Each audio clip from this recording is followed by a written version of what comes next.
નમસ્કાર વિદ્યાર્થી મિત્રો, આપ સર્વનું સ્વાગત છે અમારી યુટ્યુબ ચેનલ જીકે એન્ડ કરંટની અંદર, કે જ્યાં તમને જનરલ નોલેજ એટલે કે સામાન્ય જ્ઞાન અને કરંટ અફેર્સના અવનવા પોઈન્ટ, અવનવી માહિતી વિશે જાણ કરવામાં આવે છે. તો આજે જ અમારી ચેનલને સબસ્ક્રાઇબ કરી લો, જેથી કરીને જનરલ નોલેજ અને સામાન્ય જ્ઞાનના અવનવા વિડીયો તમને સૌથી ઝડપી મળી શકે. તો મિત્રો, આજે આપણે વાત કરવાના છીએ કે હમણાં જ કેન્દ્રીય મંત્રીમંડળ બદલાણું એટલે નીતિ આયોગનું પણ પુનઃગઠન થયું છે, અને આ નીતિ આયોગની અંદર જે વિશેષ આમંત્રિત સભ્યો હોય એ વિશેષ આમંત્રિત સભ્યોની અંદર થોડાક સભ્યો નવા ઉમેરાયેલા છે. તો આજે આપણે એ વાત કરવાની છે કે કયા કયા સભ્યો છે એ નવા ઉમેરાયેલા છે.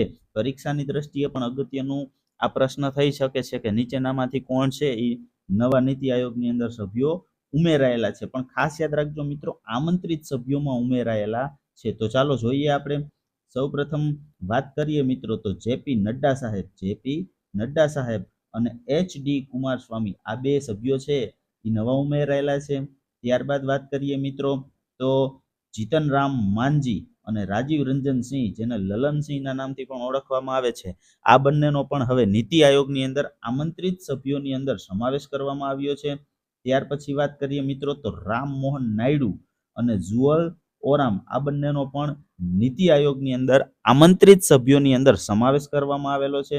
ત્યાર પછી વાત કરીએ મિત્રો, તો યુવા નેતા આજકાલ બધા જ ઓળખે છે, ચિરાગ પાસવાન, જે આપણા યુવા નેતા તરીકેનો એક ચહેરો સામે આવી રહ્યો છે, એમનો પણ નીતિ આયોગની અંદર સમાવેશ કરવામાં આવ્યો છે. અને ત્યાર પછી મિત્રો અન્નપૂર્ણા દેવી, એમનો પણ નીતિ આયોગની અંદર સમાવેશ કરવામાં આવ્યો છે. મિત્રો, આટલા વ્યક્તિઓ છે જેમનો નીતિ આયોગની અંદર હાલમાં જ સમાવેશ કરવામાં આવ્યો છે. ફરી એક વખત ફટાફટ જોઈ લઈએ કોણ કોણ હતા.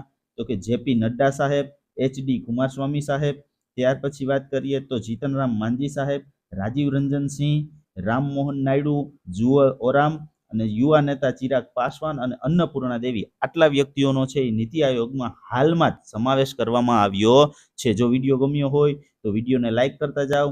અવનવી માહિતી માટે ચેનલને સબસ્ક્રાઇબ કરી લો.